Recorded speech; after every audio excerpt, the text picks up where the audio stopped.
as well as multicultural program and cross-generation projects. In a perfect world without COVID, we will be now preparing table arrangement as part of our fabulous gala dinners and auction.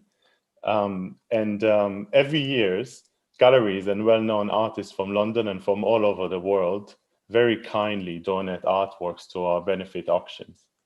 This year, due to the circumstances, we've decided to do something a bit different and give early career photographers from Israel an opportunity to present their work for the British and international audience.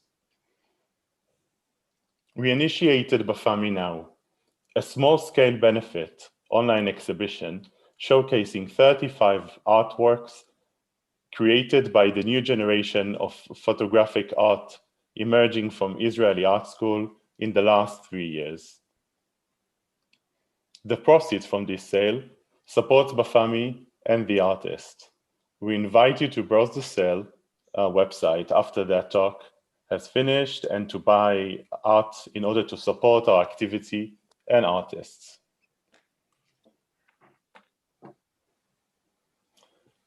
Today, I will be joined by 2 lovely ladies and 1 good friend. I'm delighted to introduce the Honorable Marion Nagar, a long-life supporter of Bafami, co-chairman of the International Council of Israeli Museum, Jerusalem, and co-chair of the advisory board of Musrara, the Nagar School of Art and Society. Good afternoon, Marion. Thank you so much for inviting me on this panel. We are very happy to have you here. I'm happy to be with you. And I'm also honored to introduce Rivka Saker, founder of Artis, chairperson of Sotheby's Israel, and an active philanthropist who is involved with many art and cultural institutes, including the Bezalel Academy of Art and Design, where I myself graduated from. Good afternoon, Rivka. Good afternoon. Good evening, actually, here in Israel. I'm very happy to join you and looking forward. Thank you, Rivka. Oh, yes, it's actually good morning in some parts and good afternoon and good evening in some. Last but not least, I'm happy to introduce you to my co-curator of Bafami Now exhibition and someone who I'm very proud to call one of my best friends, the artist and lecturer, Lior Grady. Lior has an instrumental... Yes, Lior has an instrumental part in the creation of Bafami Now, and he will give us an overview of the exhibition very soon. Pleasure to be here, Dolan. Pleasure. Thank you, Lior. I would like to start with you, Marian.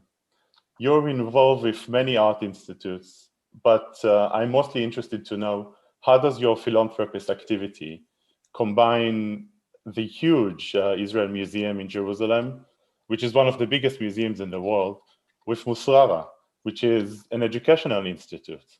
In a way, a whole different sets of users and approaches.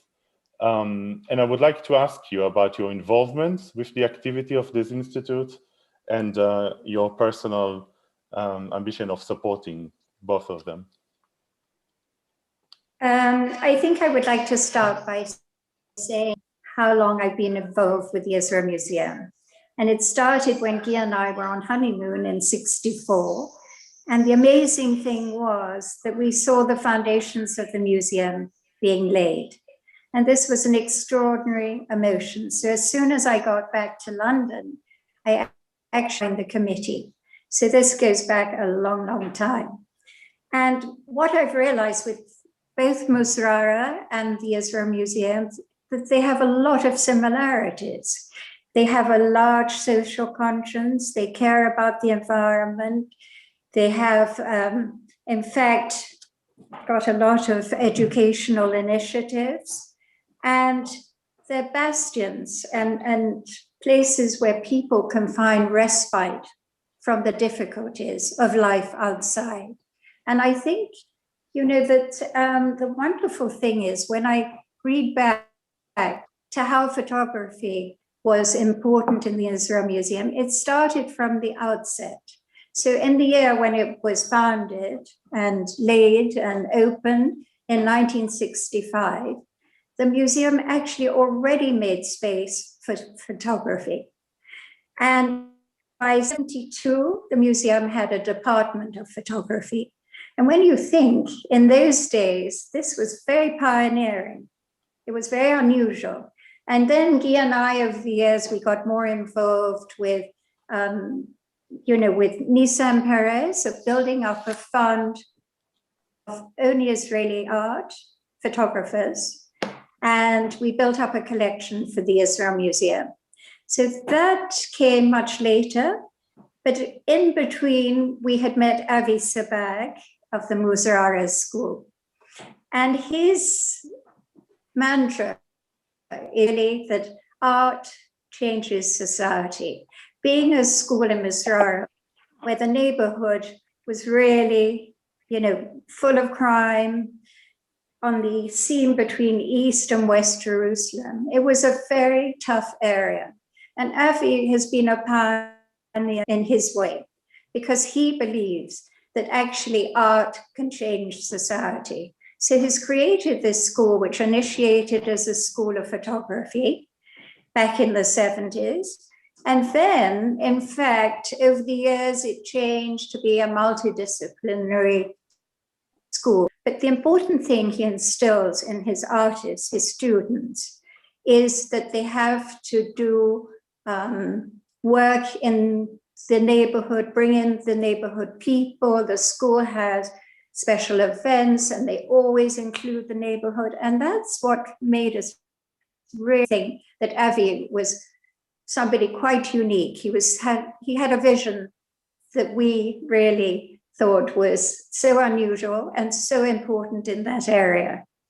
So it's been an exciting journey. And then now I find that the courses that he has, phototherapy, which is so major, for people who are unwell and disabled. And then you have, photography classes for children that have special needs. You have photography classes for the Arab women. You have also classes in Arabic themselves. And for even prisoners that are in rehab. So it comprises of a lot of important things for the society. And Rivka has been one of our great supporters. And I have to thank her. She's now sponsoring our book, which is phototherapy, to translate it from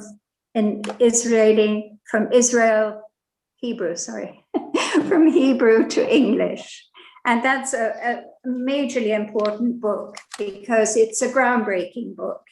And we're very grateful. And I know you've brought several of our artists. Absolutely. And I think it's a magnificent circle that you're describing from your personal approach for the museum and for the schools, since we are referring to two institutes that are in Jerusalem, and as you so beautifully described, really have an in-depth and honest approach to quite a diverse group of users around, and acknowledge it really beautifully. It could be extremely political, but then again, similar to Bafami's activity, it keeps it in the most beautiful circles of people meeting from all sorts of religions, from all sorts of backgrounds, when they deal with art, and we see the results, which is a very impressive journey to take. So, and I think it shows that art could change society, and I think Muzrara is a microcosm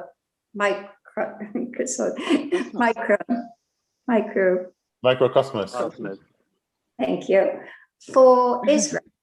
That neighborhood is actually very relevant, I'm sure, in many areas of Israel. And by that, really much the school itself. Absolutely. Which is, I think when we are able to see these sorts of activities, and especially from an international perspective, this is a very encouraging future for all of us. But I think that what you've just described, in your involvement with Musrawa, and you've also mentioned Rivka's great support to that. I think I would like to ask you, Rivka, if, well, since you are very well familiar with both Israeli and the international art market, and you're a supporter of so many artists in their mid-career, especially with the artist program, how would you describe really the path of a young artist today in Israel, and also the first steps in the international market, since really you are one of the first people who created all sorts of events and programs that acknowledges Israeli art in an international scene? So from an early age, or from an early part in my career, when I started to travel around the world, I actually realized that the work created in Israel by the artists in Israel and by photographers or any other medium is on a very good quality, very interesting. The students that came and start to study are usually a little older after serving already in the army. And they have a much deeper and wider background than a lot of young people that start studying at the age of 18. And I think that the problem and the main problem was that there was no opportunity for them. They were far away from the centers. It was difficult for them to realize what was done, and earlier in the 70s and 80s, traveling was not so common as it is today. Today it's much more open. It used to be much more open in this year until the last year. But still, I think it's difficult when you walk into a gallery in Chelsea, even if you see an exhibition of an Israeli artist, and next to it there is an exhibition of a Latin American artist. When you look at the Latin American, for all of us, we have in our memory, in our collective memory, enough knowledge to relate the work of the artist, never mind if it comes from Venezuela, Colombia, or Chile. We could see Diego Rivera or some younger artists, it doesn't matter, but we have some kind of knowledge about we think that we have some kind of knowledge where his work derives from. When I walked in many times with collectors to galleries that had exhibition of Israeli artists, it is really, they can say, oh, it's really interesting, it's really innovative, it's really different.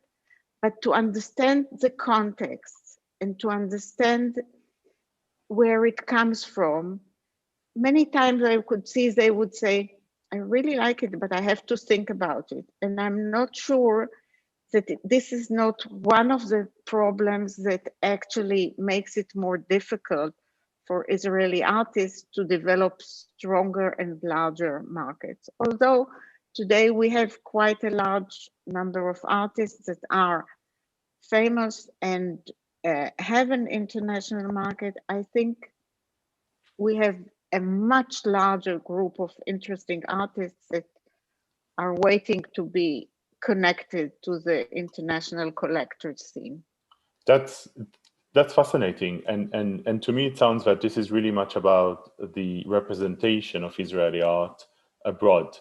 What are the reactions and the impressions that you received from writers, from curators who visit the scene in Israel and meet the artists in their studios or see the Israeli art collections in museums?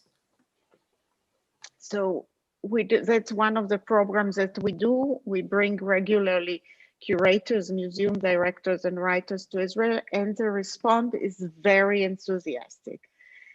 We've been doing it since 2007, and since then, we have actually supported over 600 exhibitions and projects around the world that were, most of them were results of these visiting groups. So once you are here and you connect to the artist, you see their work, you understand the context, you understand the local, what the local diversity means, where it is, how it connects, how the artists are actually familiar with the international vocabulary. They know the history and they relate to it, but still, I think a lot of the work done here has the elements of the locality, which become more important in today's scene. I think it's very interesting, especially with the perspective of the artist identity, the identity that they choose to show, and the fact that they sometimes, because of political reasons, they need to think of or in a way even reinvent their identity, and this comes to, after we've discussed what is the approach abroad and what is the approach when different professionals visit Israel, I think that it will be, from your experience, does it make any difference when an Israeli artist is working abroad and see themselves as American now or French now? Or it's not if they see themselves as American and French, but they have much more opportunities to be exposed to French or American curators who see their work as part of the local work done. But it's true in all, I think. It's true in music, it's true in every, in different kinds of art and in all mediums, that actually people have to be exposed to the work and to understand it better. And I think when people travel and live abroad, it gives them the opportunity to more easily integrate into the international scene.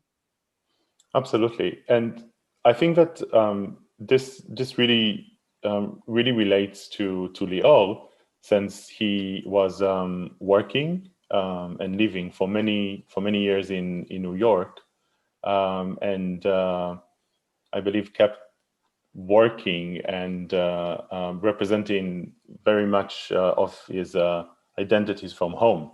But I would would like to hear from you, Lior, about the both of obviously your approach as an artist living abroad, but very much about your experience as an educator in schools in Israel, and as a person who had many meaningful encounters with students as they begin their career, since it's very much relevant to our works at the Sale.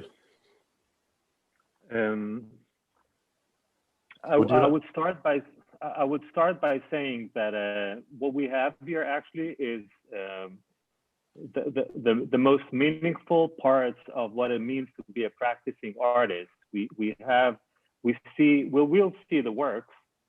We have the audience who are now listening, who are part of the support system that allows an artist to survive. But also, very basically, without an audience, there's no object, there's no work. So even if you're a passive supportive, you're still part of the art making process. What we also see here is the importance and the very meaningful work that some people, in our case now, we see Rita, we see Marian, that their support on a personal level and on a very practical level allows and supports systems and institutions and connections and a lot of things that allow for one to be able to keep doing what they are doing. I mean, the art world has always, I mean, artists have always been almost in a very close relationship with other people, with supporters. Art was never just about the artist. Today, with the open and global market, organizations like Artists and what Rivka does are instrumental in people's basic connections and acknowledgement. But the work that we are showing today are by artists who are just starting to peek out of their schools. They're peeking into the world and how they're going to become an artist. And what does it mean? What do they literally have to do in order to maintain their vision, to maintain their dreams, to maintain their passions and ideas? We chose 4 pieces to talk to represent what we have. I mean, we have worked from 5 art schools, maybe 5 photography departments in art schools in Israel, and through them we can see the wide range of expression, the wide range of background, the wide range of techniques. The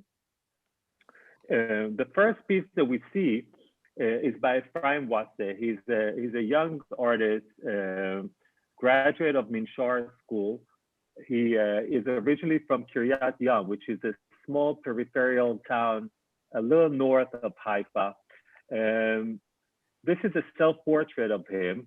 He's been doing many self-portraits, exploring his body and his identity as an Ethiopian Jew in Israel. In a very interesting way. I mean, it's a beautiful, very minimalistic, poetic moment, which makes it very universal. But if we read a little more into the piece, we see an image of a body. We may recognize that it's a masculine body, but it's not necessarily just masculine. A body almost trapped between railings, window railings, and a curtain. Now, Ephraim is a male person whose work around the body in the context of what is a Black body is very fascinating, because he manages to present the body as an object, almost reduced to its silhouette, or reduced to its color, or reduced to its shape. Yet at the same time, this is not a very clear representation of a body. We don't see very clear who this person is. So he makes it very general, and we can find many interesting universal references to the work, because it's also a very universal question, the question of the Black body and the question of the Black Israeli body. I mean, if we think of this piece is titled Breathe or Breath, and if we think of international circumstances and situations, we can contemplate on how the world is actually very small, and how we all have to deal with similar issues regardless of where we are and what our cultural background is. I also believe that there's something which is really fascinating about the clues that we are provided with to understand or to wonder about the location of where the work was taken, or where the photo was taken. And in this very specific case, I think it's something that repeats in many of the works that we selected for that sale.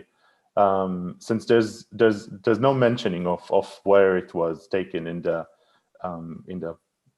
description of the image, but I think that growing up in Israel, it is extremely easy for to some to recognize the railing, but are in a very particular shape that you see repetitively in Israel, and it's something that I think personally I find it quite fascinating to read from the architecture about the locality or the location of things.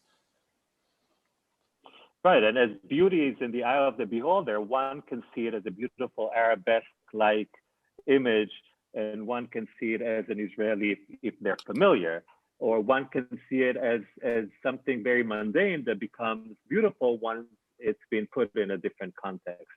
But what we see on the screen is the second work that we chose to present, which is by Sandra Barron, also a graduate of Minshar. Sandra has a very interesting background. Sandra actually was born and raised in Portugal. In her late 20s, she immigrates to Israel. She finds life tempting enough to stay, and she even later on converts to Judaism. Again, if we wouldn't know her biographical information, we may look at this image and think about our own personal belongings, our own personal home objects, or maybe about our own histories and objects that pass from generations that are presenting elements of our identity or of our history. In her case, that we know that she's not Israeli or Jewish by birth, it actually makes us question again the meaning or the possibilities or the ways which we find our nostalgic history, and how we what is the concept of home? What does it mean to pack your home, or what represents your home, or what represents your identity? And she creates a new identity in a new place that she wants to belong and have similar history. Another interesting aspect of her work is that what we see here is a photograph being photographed. But before the photograph,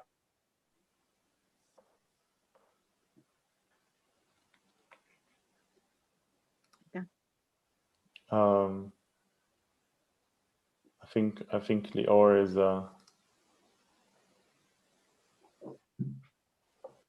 really? Should we go back to the presentation? It's on mute or something. Yes. Until Leo will rejoin us. I think what is also fascinating about that image is, as Leo started saying, that it is a photograph of a photograph, but then if we see the scale of the image, which is almost a true scale.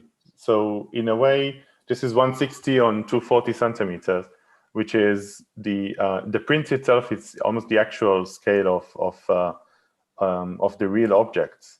I think another something that is worth to mention, which might sound a bit on the practical side of things, but our intention is to when the sale is on, the images won't arrive framed, but rolled in a tube. And then I think when, again, as we look at what is the work is for us as viewers, there's also the aspect of how we frame it and where we choose to display it or to enjoy it. But I see that now we see a work by Ina Orly. But if possible, I want to say one more little thing about Sandra's work. If we can go back one image. And Ron, you mentioned before the railings as a very almost quintessential Israeli image. Here we also see the terrazzo squares, the terrazzo tiles, which are also very local. And it actually is an interesting, it's the objects from somewhere else laid and are being intertwined in a very local, and then on the floor. She didn't connect them on the ceiling or between the two walls. It's connected on the ground, on that very base of which we are on the ground and where we are connected. The second piece, the third piece that we're going to see by Orly Ina, which we had a peek before, and we'll see it in a minute, also is dealing with immigration and memory and past. Ina Orly immigrated to Israel from the former USSR. This image is of a place in the Soviet Union. And it's a beautiful, very mundane moment that is colored by the light is actually almost, it's between sunset and a very cinematic light. We see a small figure in the bottom, and in a way, it's a very simple scene.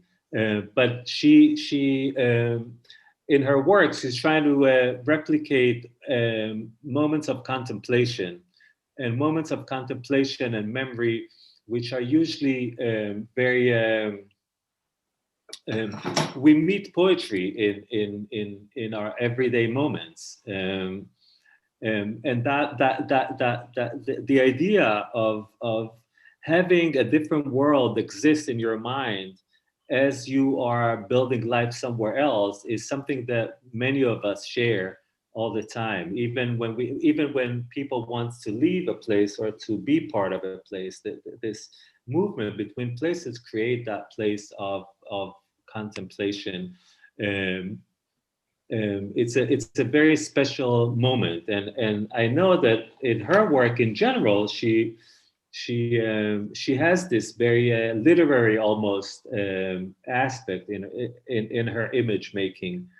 So this house may be a house almost anywhere and only in one place. It's an image. It's a very familiar image, but it's painted and colored in ways that invites us to think of many of our places of contemplation, of our places of longing or memory or desire.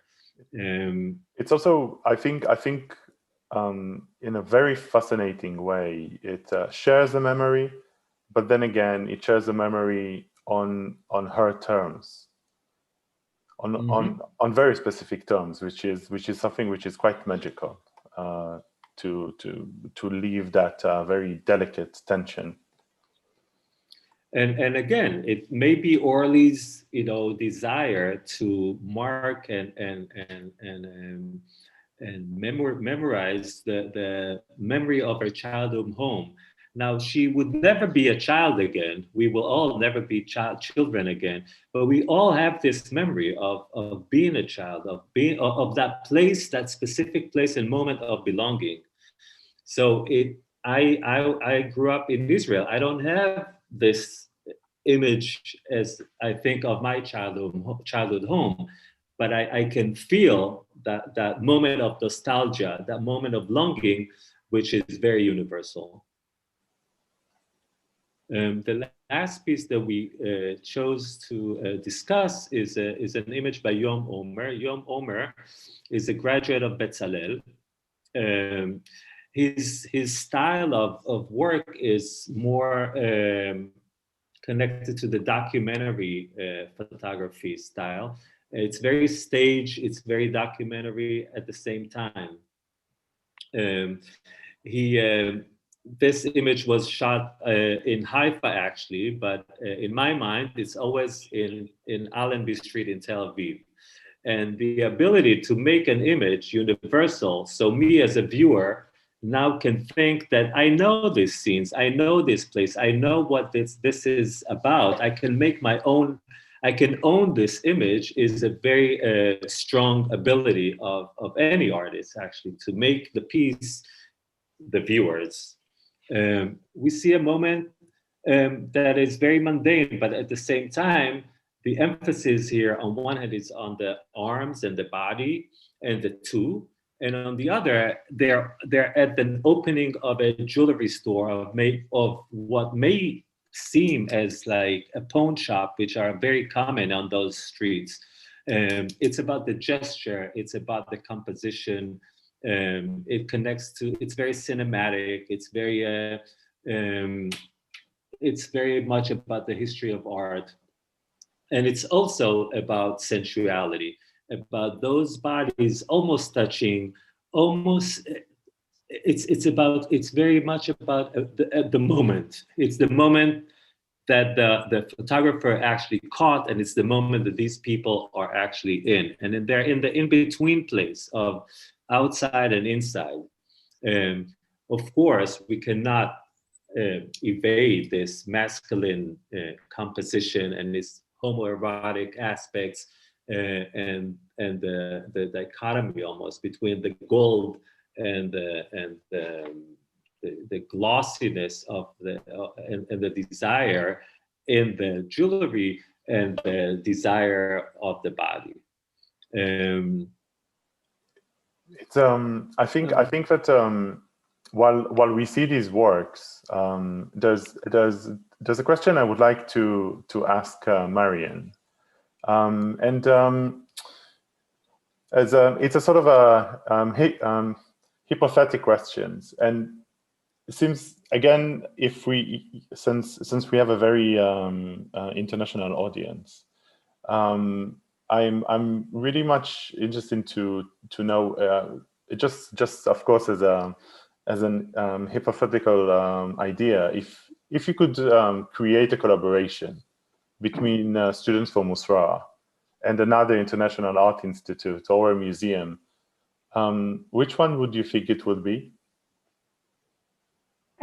I think it's hard for me to say because I don't know the art schools as such, but I think, as I said to you yesterday, not as an institution, but one of the, I would say, platforms that we would like to be on would be the OWL Festival, which I think is really important to get a lot of exposure. And, you know, that I think would help the students considerably. I think after that, if you talk more of an institution, it might be the Museum of Photography in Berlin and the Center of Photography in New York. So those are the ones I would think, you know, could have a very good link with our school. And these are really places where the work would have a wider audience and meeting collectors. And that maybe would be a question for Rivka, with understanding the international market of art photography. Is there, and also of course considering the works and the descriptions that Leo just gave us, is there, you think, a specific unique technique or which make a work attractive, or is it really the essence of a good story, of representation of a theme that makes a work more popular or more desirable?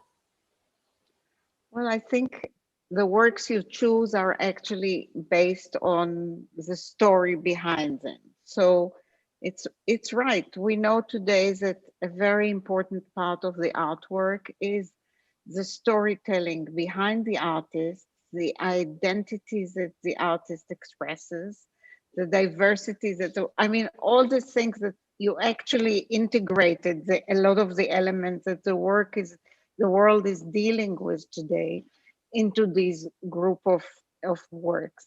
But I think it's also interesting, or there is a lot of interest in investigating into the technique, investigating into the language of photography, investigating into the process that the artist is working. So I think there are many more ways that the artist can actually, I don't know if express themselves, what work and try to achieve that will be interesting on the international level. Because as we said before, for many years, the world was going into a global world, and the artists were looking around and trying to be part of this global world. But I think today we understand that the locality is important. The storytelling is important. And if it has the right quality and the right understanding of the language that the world is looking for, I think the artist has a good potential to create interest and to be looked or searched for. That's very insightful. I think just before we conclude, I would like if any of my dear panelists would like to give any impressions of these works or other works that you've seen on our online website. Is there any particular one that caught your eye, or really, in a very general approach, your impression by the current affairs that are represented within the group of works? I think I can see in many of the works the architectural elements. Some of the outside, you can see the places that you can identify if it's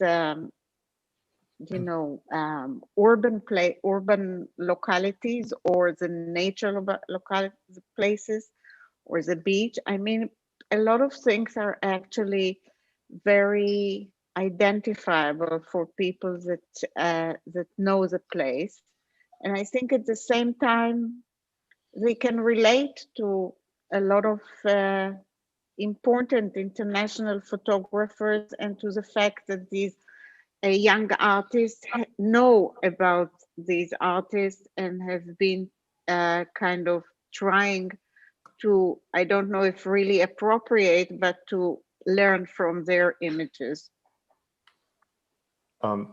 Marian, did you get the same impressions? And I'm asking you this from as a more of international viewer in a way, on a global perspective. Even though I'm quite sure that you recognize some of the places in Israel yourself by now. Yes, I think there's a common theme in a lot of the work. And that, for me, which hits me the most, is the nostalgia. Whether it comes from the nostalgia of immigrants, as you said, coming from Russia, Ethiopia, and how they want to hang on to their roots.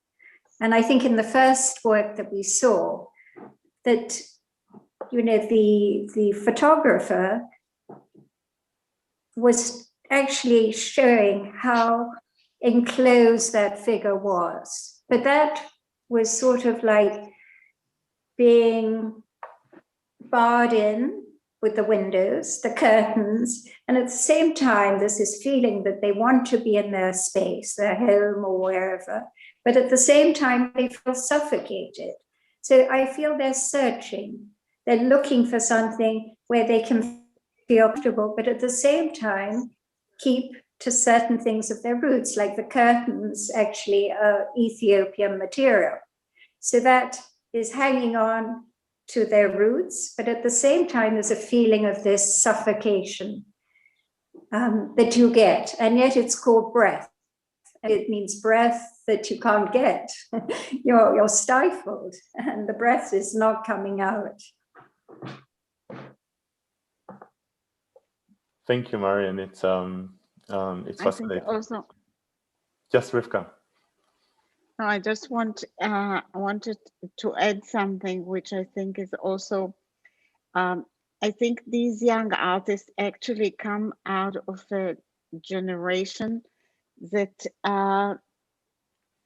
almost everyone is a photographer in a certain stage of his life in today's world, or every kid starts to use the phone and photograph very early in his life. So the image, creating the image is something that these people are really, it's a part of them. They know it. So in order to become a professional photographer, actually there is a process that they go through, which will take them from the Instagram images or the